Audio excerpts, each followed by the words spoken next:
Hey everybody, thank you so much for clicking on this video. Today we're going to talk all about deloading. So now that I see more and more gym programs with actual heavy lifting being promoted, which I love, you're also seeing a lot of talk about deload weeks. So in today's video, we're going to explain exactly what that is, talk about situations where you might need them, and I'm going to give you 3 different examples of different approaches to deload weeks. But first, let's start with what the heck does that mean? A deload is a week where you lower your training volume. This typically occurs at the end of a training phase, maybe 8 to 12 weeks, and it's meant to give your body a breather. We have to remember that exercise is a stress on the body, and if you're training certain movement patterns and consistently adding volume, load, and intensity over time, you're eventually going to want to break from that to avoid overuse, fatigue, or injury. Sounds pretty simple, right? Now, does that mean that everybody needs to be taking deload weeks?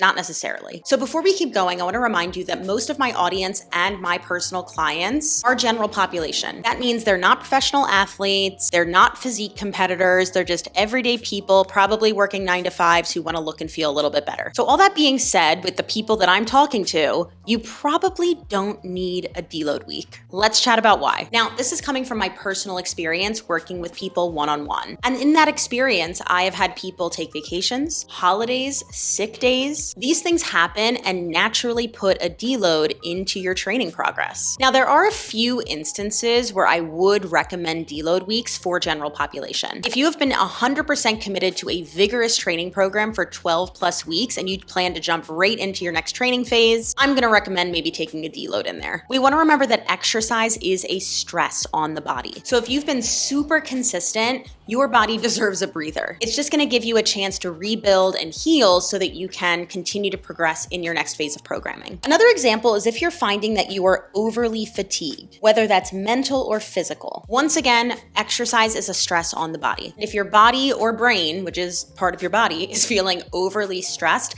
adding more stress on top of it isn't necessarily gonna benefit you in that moment. You know, keep in mind there is a reason why trainers will adjust your programming if you come into a session and you say that you slept like shit. So now that we're all on the same page about what a deload is and who might actually need it, let's go through a few examples of how you can actually implement this into your routine. The first example here is taking the same program you've been working on, but dialing down the volume and intensity. I've been playing around with a new hypertrophy-based program for the Fit Club dropping in December, but on this specific week, I was incredibly stressed out. I can't remember why now that I'm filming this voiceover, but mentally, I was just not 100% there that day. Because of that, I knew I wouldn't be able to commit to my training. But instead of skipping it or switching to something completely different, I simply lowered my weights and reps as needed. So let's walk through this piece by piece so you can see an example in real time. I started the bulk of my strength work this day with my front squat. Now, I've been working up the weight on this and have been doing 25s on the bar.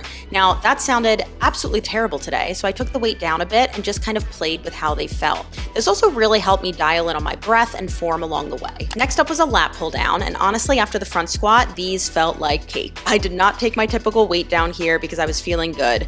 And that's another nice thing about playing with a deload day. Sometimes once you start going, you just feel worlds better than when you started. Now, keep in mind with this specific exercise, it's very stable, so it doesn't require nearly as much physical or mental energy as something like a front squat. Next up, I had a tri-set or a circuit of 3 exercises, and first up was this kickstand deadlift, and I definitely went a little bit lighter here. Some of that was due to fatigue, and some of that was due to just being too lazy to find adequate weights. So this here was like 75 pounds. It was a 30 and a 45, and again, I was just too lazy to go searching for even weights here. Typically, I would do about 100 pounds, so 50 in each hand. So I did take down the intensity by about 25%. This again though is also a much bigger movement than the other 2 exercises I paired it with, which are just upper body isolation drills. So the first isolation drill was a lateral raise. I'm pretty sure here I was using 10s. Typically I've been trying to work with 12s, but I also know that the volume in terms of reps was pretty high today. But you can see that I'm still just really dialing in on my breath and my form. Then finally we got into some skull crushers. Shout out to me for barely getting myself in the frame here, but I did the same thing. I've typically been trying to use 12s, and today I just grabbed 10s instead. So overall in this workout, I was aiming for like a 6 out of 10 intensity, or RPE, rate of perceived exertion. The way that I like to look at it, I was leaving like 4 reps in the tank for most exercises. So definitely still working for sure, but this day otherwise would have been like an 8 out of 10 if I didn't take the weight or the volume down. My next example here is actually just taking a full week off from your training. I know that may stress people out if you've been super, super consistent, but sometimes you just need to shift your focus a bit and let the body rest.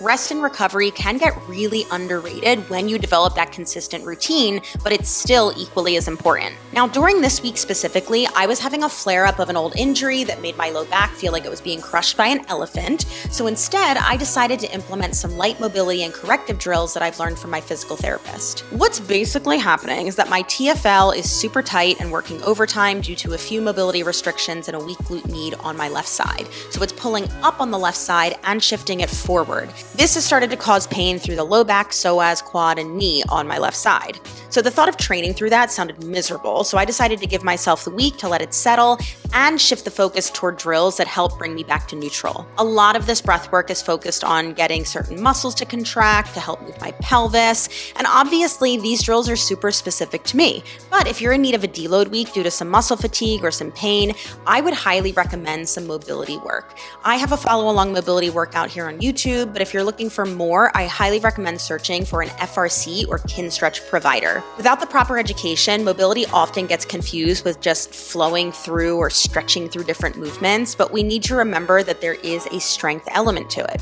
Studies have shown that while passive stretching can help reduce pain in the short term, it rarely sticks as a long-term solution. Good morning. It is a beautiful fall day in New York City. I'm at the end of my mandated deload week where I am feeling a lot better.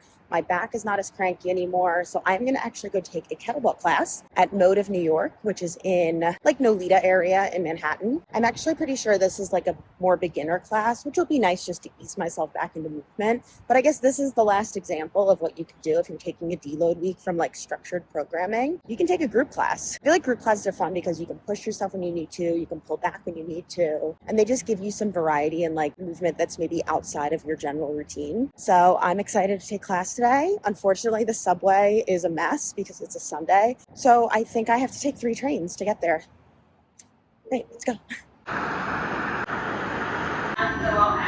All right, we made it in true Justina fashion, very early. But what's funny that many of you may not know is that before I got into fitness, I was an actor in musical theater, and one of my side hustles to make money and pay the rent was I was actually a licensed New York City walking tour guide, and I'm in a neighborhood that I used to give tours in. So I figured maybe it would be fun to like take you through some of the sites as we wait to go to this class because I'm not getting there 35 minutes early. So let's go see what I can show you. All right, I instantly regret this because I don't remember what anything is, but this used to be the police department. Now it is like condos. It's luxury living, but it's a beautiful building, just under construction. Let's keep going. All right, we've got Little Italy. This looks absolutely insane right now. I guess all of this, usually this like is all closed down, at least back in the day during the Feast of San Gennaro. Maybe this is a COVID thing. Like they just keep the street stuff in here. But it's a little dead because it's like 9 a.m. on a Sunday. I'm an idiot. The Feast of San Gennaro is literally happening right now. That's why it's all like this. Great. Anyway, I was going to show you this cheese shop, but I don't know if it's here anymore, if it's just under construction. Let's see. Okay, you can get amazing ravioli here. There used to be a cheese shop next door too, which was like the oldest cheese shop in America, I believe. I'm not sure what happened to that, but let's go. We're going to continue down Mulberry Street.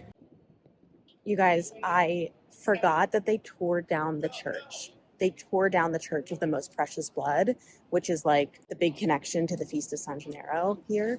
And the church is now a condo. So the church used to be here. At least they have this. All right, and then the best part is you turn the corner to Canal Street, Chinatown. Completely different culture right next to each other. I'm also fully aware that like the Little Italy we have today is not authentic, it's all commercialized. But it was always really fun just like telling the stories of how the neighborhood originated and, you know, because Italy was originally a bunch of different countries. It was always really cool to like explain how the neighborhood kind of naturally, I don't want to say segregated itself, but like grouped itself based off of those original countries and where people were from. Anyway, we're going to make our way up to class now and get situated. Let's go. Okay, I am the worst, and I got literally no footage of that class because I really just wanted to like zone in and enjoy it. I will try and find, I know the coach, Lexa, she was taking some video. Hold, train coming. So I'll try and find some footage from class from her Instagram. I also know that this video was not like the most cohesive, but I get this question a lot just about like if deload weeks are necessary. So I just figured this was like a fun way to make a full video about it, show it in action, even if it's not the most like cohesive and brilliant video. Hopefully it helps. All right, well, I'm gonna go home and the rest of the day will be spent watching football. Thank you guys so much for watching this video. If you have any questions, leave them below. Make sure you hit that subscribe button so you don't miss out, and I'll see you in the next one.